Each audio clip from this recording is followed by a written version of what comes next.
자, 톡톡바이오 메가트렌드 시간입니다. 오늘 크게 두 가지 주제에 대해서 이야기를 해볼 텐데요. 첫 번째가 바이오 시장에서 큰 수익을 내려면 빅파마가 인수하려는 기업을 선제 투자하는 방법이 있을 것이고요. 거기에 대한 이야기를 나눠볼 것이고, 또 두 번째 주제로는 예정대로 잘 진행되고 있는 코로나19 백신과 치료제 어느 정도 업데이트되고 있는지 그 내용도 한번 살펴보도록 하겠습니다. 네, 오늘도 다양한 이야기 함께 나눌 분들 스튜디오에 모셨는데요. 케미컬 에너지 투자자문의 차홍선 대표, 제약시장 고문의 강혜경 고문님, 그리고 조성익 기술고문님 함께 모셨습니다. 안녕하세요. 어서 오세요. 안녕하십니까. 자, 먼저 차홍선 대표님, 첫 번째로 사실 정말 빅파마가 앞으로 통째로 매수하게 될 그런 기업을 투자하게 된다면 정말 좋을 것 같긴 한데 그런 기업 찾기도 참 어려울 것 같기도 하고요. 어떻게 해야 될까요? 예, 맞습니다. 바이오 투자로 크게 돈 버는 방법, 크게 수익을 내는 방법이 두 가지 방법이 있다고 보여지는데요. 자, 이제 그림을 한번 보시면 좋을 것 같아요. 뭐냐면은 지금 보여드리는 그림은 뭐냐면은 이 그림 자체에서 모든 걸 함축하고 있다 이렇게 볼 수 있는데, 이 기업은 첫 번째는 이 기업이 뭐냐면은 바이러스 치료제 기업이 돈을 많이 벌었지 않습니까? 그러다 보니까 이제 어디로 가야 될지 이렇게 뭔가 이렇게 성장 전략을 이렇게 전개를 해요. 그러다 보면 이제 이 빅파마인 바이러스 치료제 기업은 항암제 기업이 이제 예를 들면 향후 성장 전략이다 이렇게 생각을 합니다. 그러면 이제 그 기업을 찾겠지 않습니까? 자, 그랬을 때 이 기업이 뭐냐면은, 이 기업은 항암제 기업인데 ADC라는 그런 항암제를 개발을 해요. 그게 뭐냐면은 엔티바디 드러그 컨주게이트 해가지고, 항암제라는 게 이게 합성의약품 같은 경우는 암을 죽이다 보면은 정상세포도 죽이는 그런 부작용이 발생하지 않습니까? 그런데 ADC는 미사일이라는 개념을 써요. 뭐냐면은 항암제만 콕 집어서 들어가는 항체에다가 항암제 약물을 붙여서 보내는 그런 ADC 기업이었던 거죠.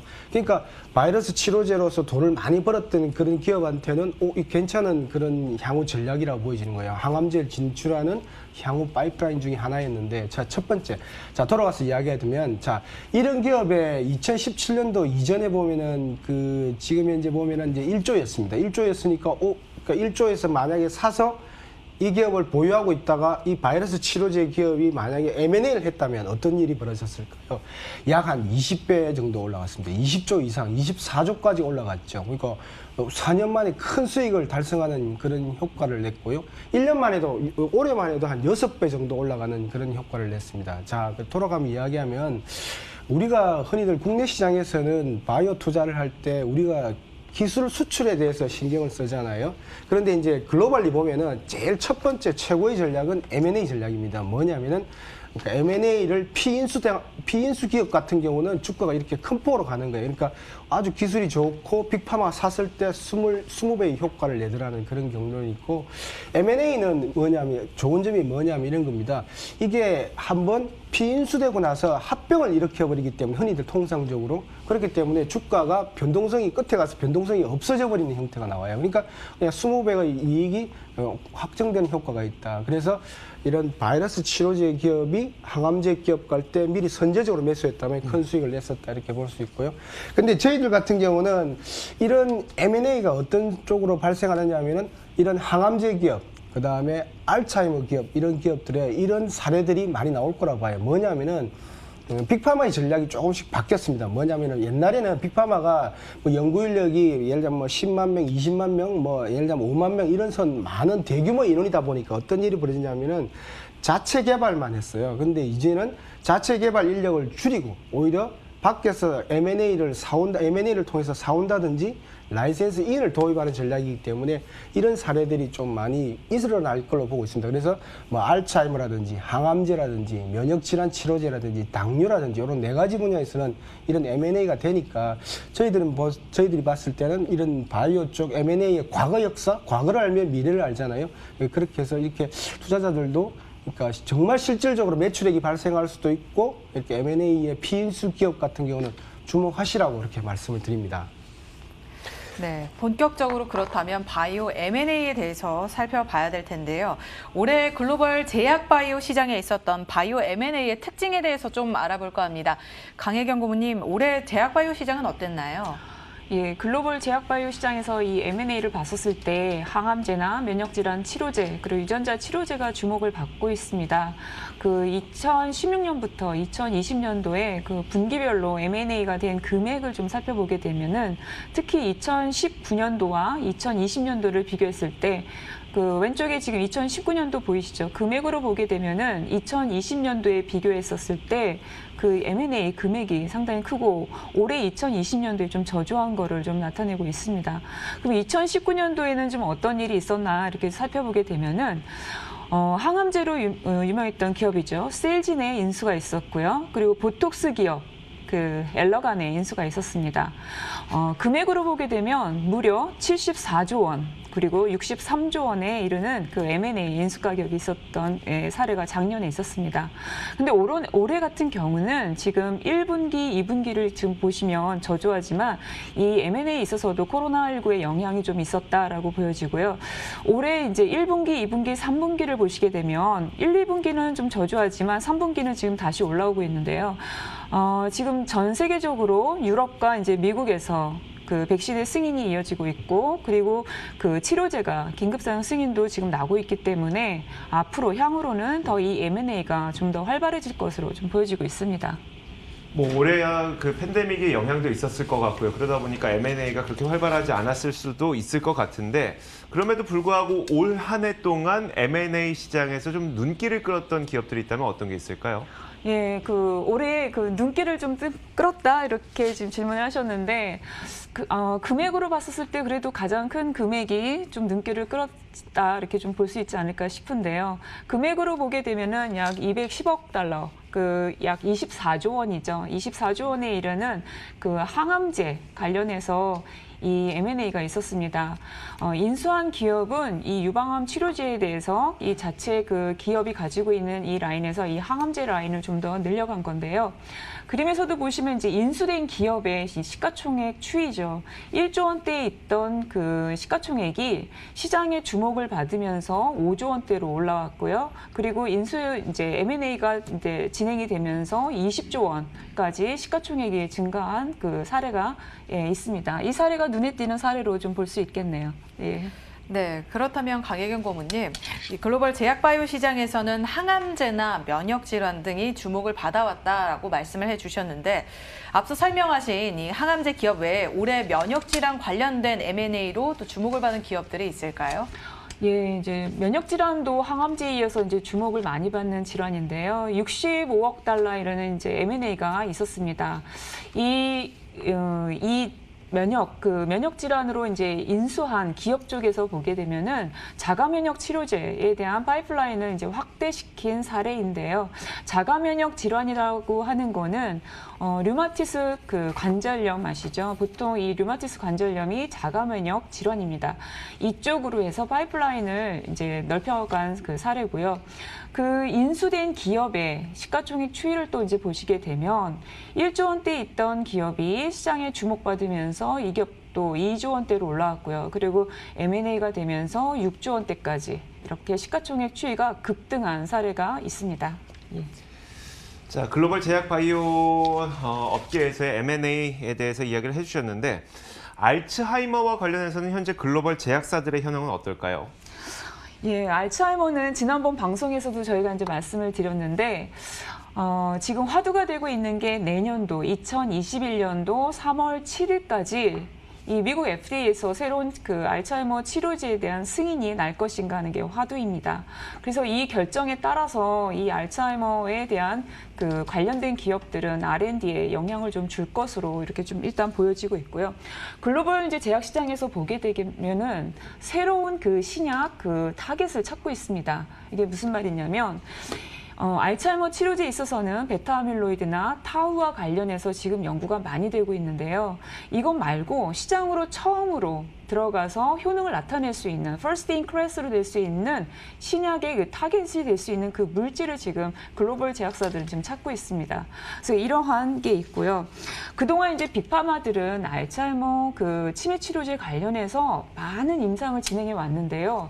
또 많이 실패를 했습니다. 무슨 얘기냐면 어렵다라는 얘기인 거죠. 그래서 그러면 이제 이 어려운 그 과정들을 겪어왔는데 향후에 이 빅파마들의 움직임은 또 어떻게 될 것인가를 봤었을 때 그 우리의 의견으로 봤을 때는 이 빅파마들은 중추신경계 그 신약 그 치료제에 더 집중할 것으로 저희는 판단을 하고 있습니다. 예, 그래서 이제 대신에 다만 투자 형태는 앞서서 이제 차 대표님께서도 이제 잠시 언급을 했지만 직접 연구하던 방식에서 M&A나 라이센스 딜을 통해서 하는 방식으로 좀 바뀔 수도 있다 이렇게 보고 있습니다. 네, 알츠하이머 치료제 시장 그리고 기술 동향에 대해서 알려주셨는데요. 자, 조성기 기술고문님께서 최근 M&A에서 주목해 볼 만한 기술이 있었다면 소개를 해주시죠. 예. 알츠하이머는 지금까지 결국은 이제 아밀로이드 베타라든지 타우 단백질 때문이다라고 이제 밝혀지면서 그쪽에서 집중해서 이제 기술들이 개발이 됐고요. 많은 임상 시험도 시도가 됐고 또 많이 실패도 했고 아직도 계속하고 있는 분야입니다. 그런데 이제 최근에는 그 외에 그것만 갖고는 안 되겠다 싶어서 다른 여러 가지 기술들이 개발되고 있고 그게 이제 또 M&A를 통해서 흡수합병이 되고 있습니다. 그중에 몇 가지 예를 들어보자면 처음에 그 표를 한번 보여주시면 좋겠는데요. 처음에 인수합병 M&A가 된 것이 CK1이라는 효소인데요. 이것은 뭐냐면은 뇌 안에 있는 우리 생체 리듬을 조절한다든지 아니면 스트레스에 대한 방어를 한다든지 이런 효소에 관련된 부분인데 이 부분을 조절하는 그 저분자 화합물 기술이 이제 M&A가 됐고요. 또 하나는 이제 우리 세포 안에서 뇌 안에 이제 세포 안에 독성 물질이 발생이 되면 이것을 바깥으로 방출하는 메커니즘에 관련되어 있는 그 효소인데 TRPM1이라는 ML1이라는 그 효소입니다. 이 수용체에 이제 이 수용체를 좀 활성화시키는 저분자 화합물질이 또 M&A가 됐고 그런 과정에서도 결국은 또 한편으로 보면 타우를 집중적으로 더 연구를 하겠다 하고 하는 기업에서는 결국은 타우의 독특한 그 항체를 또 인수합병하기도 했습니다. 이런 부분이 좀 집중되었습니다. 예.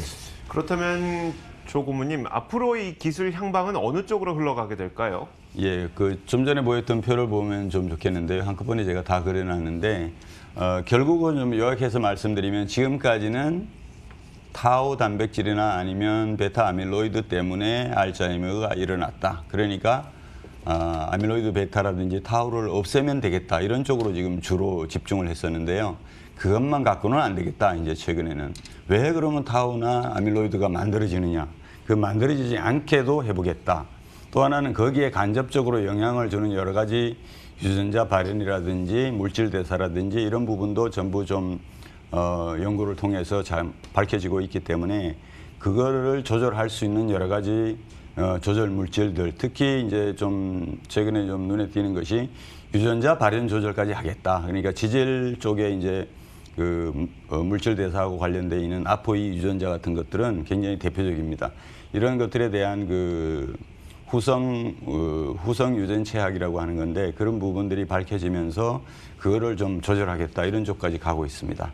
네. 결국은 아마 향후에는 좀 더 많이 진도가 나가면 이런 여러 가지 종합적 하나의 그 약물보다는 여러 가지 그 약물들이 좀 복합적으로 처방하는 그런 시대가 올지 않을까 그렇게 전망이 되고 있습니다. 네, 그렇습니다. 자, 이번에는 좀 주제를 바꿔서 코로나19 백신과 치료제에 관련해서 좀 알아볼까 하는데요. 영국에서 백신이 승인이 났습니다. 자, 중국이나 러시아에서 개발한 백신은 이미 접종이 되고 있는 상황이었지만 사실 우리는 미국이나 유럽에서 개발된 이런 백신을 좀 기다리고 있었거든요. 강혜경 고문님, 코로나19 백신 및 치료제 상황에 대해서 현재 어떤지 좀 살펴주시죠. 네, 앵커님께서 말씀하신 것처럼 중국에서 4개, 러시아에서 2개, 그리고 영국에서 미국 백신이 승인을 이제 받으면서 총 7개가 이 백신이 긴급 사용 승인이 났습니다. 그래서 앞에서 이제 표를 보시면 백신의 경우에는 214개 이상이 개발되고 있고요. 미국 FDA에서는 370개 이상의 치료제가 검토 중에 있습니다. 치료제는 미국에서 5개가 허가를 일단 받은 상황입니다. 긴급 사용 승인을 받았고요. 그런데 이제 백신 쪽을 보시게 되면 이제 이게 7개 긴급 사용 승인 난 거 말고 임상 3상을 또 보시게 되면 7개로 표시되어 있죠. 백신의 경우에는 임상 3상에서의 성공률은 약 75% 이상입니다. 그러면 7개니까 향후에 지금 상황에서 5개 정도는 더 백신이 승인될 가능성이 있습니다. 그래서 이런 부분을 좀 참고로 해서 보시면 좋을 것 같습니다. 예. 최근에 이제 백신의 효능이 어느 정도 됐냐, 뭐 90%다, 95%다 이런 데이터들도 많이 발표되고 있는데 영국에서 개발된 백신의 경우에는 효과가 낮다는 이슈도 있었어요. 이와 관련된 내용을 좀 정리해 주시면요. 네. 중국과 이제 러시아 백신 말고 이제 미국이나 유럽 쪽을 이제 좀 우리가 주의 깊게 또 한번 보게 되면은 지금 1번 미국 백신 같은 경우가 영국에서 승인이 난 거고요. 핵산 백신입니다. 그리고 2번 백신도 이제 미국에서 개발 중인 그 핵산 백신이죠. 그래서 여기도 보면은 이제 효능에 대해서 최근에 이제 발표들을 했는데 95%, 94% 이렇게 좀 비슷하게 나왔죠. 근데 앵커님 말씀하신 것처럼 3번 그 영국에서 개발 중인 이 영국 백신이 효능을 보게 되면 60에서 약 90%로 좀 이렇게 범위가 넓게 좀 나타났습니다. 그래서 제가 4번을 러시아 백신을 좀 비교를 해봤습니다. 왜냐하면 백신 기술로만 봤었을 때 바이러스 벡터 기술이거든요. 그래서 바이러스 벡터 백신인데 같은 바이러스 벡터 백신입니다. 이 러시아 백신이. 그러면 이 영국 백신과 러시아 백신의 차이가 좀 어디에 있을까 이렇게 좀 생각을 해봤는데 첫 번째 이 영국 백신 같은 경우는 지금 앞에 있는 백신들은 다 2번 접종을 해야 됩니다. 그러니까 첫 번째 접종과 2번째 접종을 할 때 이 바이러스 벡터 백신이라고 하는 거는 바이러스에 유전 정보를 담아서 그리고 벡터, 운반체로서 이거를 활용해주는 이 백신인데 한 번, 2번 맞게 되는데 이 영국 백신은 같은 벡터를 이용을 합니다. 러시아 백신은 다른 벡터를 이용을 합니다. 그래서 지금 또 다른 점을 보게 되면 두 번째, 이 영국 백신은 영국과 브라질에서 대규모 임상을 진행했는데요. 첫 번째 맞을 때 이 영국에서의 이 임상에 있어서는 함량, 이 용량이 좀 다르게 임상이 진행이 됐습니다. 근데 효능은 낮은 도즈, 이 적은 용량 쪽에서 효능이 더 높게 나타났거든요. 근데 그런 이유, 또 이렇게 나타날 수 있는 이유는 이 벡터에 있어서 같은 벡터를 또 사용하기 때문에 처음에 고용량을 쓰게 되면 이 면역 반응이 크게 일어나서 오히려 나중에 이 벡터 쪽에 대한 이게 효능이 좀 더 낮아질 수 있다. 이런 걸 좀 추측해 볼 수 있는 거죠. 그래서 이 3번 이 영국 백신에 대해서 이러한 상황에 대해서는 개발하고 있는 이 개발사가 향후에 좀 더 추가적인 그런 임상 자료를 보강하면서 좀 발표를 할 것으로 보여지고요. 일단 이 러시아 백신과 이 영국 백신을 좀 비교해서 참고로 좀 비교 분석을 좀 해봤습니다. 네. 자, 강혜경 고문님, 미국과 독일에서 개발한 백신이 영국에서 또 먼저 승인이 났는데요. 그럼 미국에서도 이제 승인이 날 것으로 기대를 하고 있는데 과연 언제쯤 이것이 가능할까요? 네. 그 영국 쪽에서는 먼저 이제 임상이 진행되는 대로 먼저 접수를 해가지고 바로바로 이제 검토하는 작업을 좀 거쳐와서 지금 미국 쪽보다는 더 빠르게 좀 승인이 난 것 같고요. 미국 같은 경우는 제가 미국 FDA 사이트에서 좀 캡처를 해왔습니다. 지금 보시게 되면 FDA 사이트에 있고요. 이 먼저 영국에서 승인한 백신은 12월 10일 날 그 백신 및 그 생물의약품 자문위원회 회의가 개최될 예정이다라고 FDA 사이트에 공지되어 있습니다. 그래서 만약에 이제 이렇게 되고 나면 12월 11일에서 12월 14일 사이에 미국에서 이 백신이 승인이 날 가능성이 높습니다. 그리고 이제 같은 그 핵산 백신이었죠. 앞에 mRNA-1273 같은 경우도 11월 말에 그 접수가 됐는데요. 여기 같은 경우도 12월 17일 날 이 자문회의가 개최될 예정입니다. 그래서 이러한 일정들을 좀 참고로 해서 백신 승인 날짜도 좀 이렇게 보시면 좋을 것 같습니다. 자, 조성기 기술 고문님, 얼마 전에 뉴스가 나왔던 걸 보니까 미국에서 개발한 백신의 경우에는 그 원재료가 기준치에 미달한다면서 올해 생산 목표를 절반으로 삭감한다고 하면서 시장에 실망감을 안겨줬었거든요. 기술적으로 왜 그랬을까요? 예, 그 미국에서 개발하고 있던 그 mRNA 백신에서 그 제약사에서 발표한 내용을 보시면은 표를 잠깐 한번 보여주시겠습니까? 그림을 보여주시면 예, 그래서 그런 발표를 했는데 그 제조 공정을 한번 보겠습니다. 이것은 이제 또 다른 그 mRNA 백신 1273을 그 제조하는 공정을 그린 것인데요. 그림에서 보시다와 같이 그 먼저 DNA를 많이 만들고요. 그 DNA를 백본으로 해서 이제 mRNA를 만들고 그 다음에 그 mRNA를 리피드 나노 파티클, 그러니까 지질 아주 나노 입자에다가 넣어주는 이런 세 가지 공정으로 볼 수 있는데 DNA를 뭐 많이 만드는 공정은 원료가 뭐 큰 문제가 없을 거고요. 결국은 이제 우리가 생각해 볼 수 있는 게 mRNA를 만들 때 제가 1, 2, 3 이렇게 해놨는데 들어가는 원료가 첫 번째 엔자임이라고 한 부분은 RNA를 중합하는 효소, 그 다음에 두 번째는 버퍼 용액, 세 번째는 그 mRNA의 기본 단위로 사용되어야 되는 그 뉴클레오타이드 이렇게 들어가는데 이 공정 부분은 저희들이 보면은 생물공학 기술 분야에서 아주 오랫동안 아주 보편적으로 사용해 왔기 때문에 큰 문제가 없었을 거라고 저는 추정이 되고요. 아마 다만 제가 그 빨간 박스로 그 처리를 해놨는데 4번 원료, 그러니까 일단 mRNA를 만들고 이것을 리피드 나노 파티클에 집어넣는 과정이 있는데 이때 원료가 이제 그 지질 성분이겠죠. 이제 특정 지질 성분을 아마 원료로 공급받아야 되는데 아마 이 과정에서 대량으로 공급을 받다 보니까 까다로운 기준을 충족하기 위해서 아마 시간이 좀 지연됐다 이렇게 좀 해석이 될 수 있을 것 같고요. 다만 이 회사에서 발표한 것으로 보면은 올해는 이제 시간이 좀 지연됐기 때문에 올 연말까지는 절반 정도 용량을 만든다 이렇게 돼 있고 내년도에는 충분히 원래 예상대로 다 만든다 이렇게 되어 있으니까 문제는 다 해결되었다고 볼 수 있습니다. 네. 자, 이렇게 백신을 또 우리가 기다리는 이유는 국내에서 코로나19 확진자 수가 1일 600명대를 넘어섰습니다. 자, 이런 만큼 백신이 또 빨리 나와줘야 될 것 같은데 조성기 기술고문님, 이런 코로나19는 온도가 낮아지는 겨울철에 바이러스가 더욱더 기승을 부린다라고 봐도 될까요? 예, 지금 그 일반적으로 봤을 때 바이러스 입자이죠. 이 바이러스 입자는 결국은 이제 단백질과 지질이 뭉쳐져 있고 그 속에 mRNA나 DNA가 들어있는 거죠. 이런 상황이기 때문에 일반론적으로 봤을 때 저온에서 좀 더 스테이블하게, 그러니까 안정적으로 생존이 가능하다 이렇게 되어 있습니다. 그래서 지금 제가 논문을 한번 찾아봤는데요. 다음 그림을 한번 보여주시면은 최근에 홍콩대학에서 발표한 논문입니다. 결국은 이제 이 바이러스, 코로나19 바이러스의 그 뭐랄까 질환 발생률하고 발생 빈도하고 온도하고 상관관계를 조사를 해보니까 역상관관계가 이루어지더라. 결국은 온도가 낮아지면 그림에서 보시는 바와 같이 왼쪽으로 가면서 발생 빈도가 아주 급격하게 올라가는 걸 볼 수가 있죠. 그래서 아마 이 논문에 보면은 이제 11도를 기준으로 했는데 11도일 때 발생 위험도를 1이라고 본다면은 22도로 올라가면 오히려 발생 빈도가 0.75로 낮아지고요.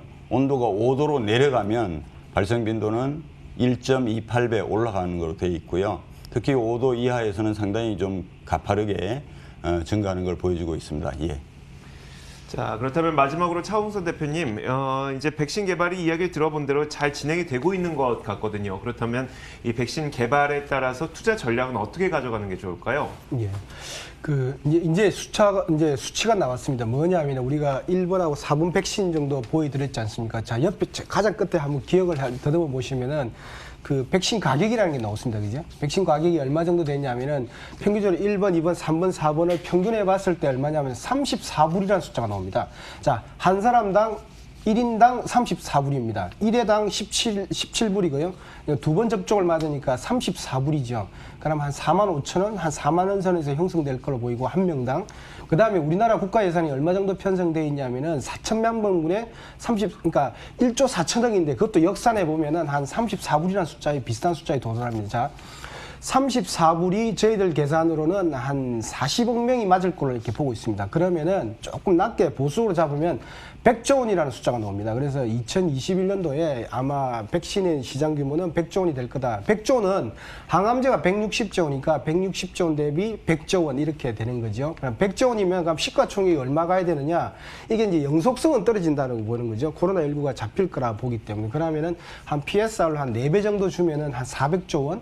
근데 이제 바이오 벤처 기업 2개가 얼마냐면 2개가 합쳐서 100조 원까지 올라갔어요. 그리고 빅파마들이 한 100조까지 올라갔습니다. 그러면 200조는 갔다 그러면 추가 상승 여력은 백신 쪽 매출액이 발생하는 기업 한 17개를 중심으로 한 200조 정도의 시가총액 상승 여력은 있다. 그래서 매출액이 발생하는 기업은 실질적으로 매출액이 발생한 한 17개 기업 정도는 전 세계적으로 제가 볼 때는 뭐 비중 확대를 해도 괜찮지 않겠냐 보고 있고, 두 번째는 국내 기업입니다. 국내 기업 같은 경우는 지금 2,700포인트에 우리가 지수가 묶여 있는데 제가 볼 때는 내년도 경기가 좋아질 걸 예상하고 이제 제로 금리에 그다음에 재정 부양을 많이 하지 않습니까? 미국 같은 경우. 그래서 제가 볼 때는 내년도를 겨냥해서 조금 시간 조정이 있을 거라 보여지는데 경기 활성화되는 기업을 중심으로 비중 확대 전략 바람직해 보입니다. 자, 지금까지 케미컬 에너지 투자자문 차홍선 대표와 강혜경 시장 고문, 조성기 기술 고문과 함께 이야기 나눠봤습니다. 오늘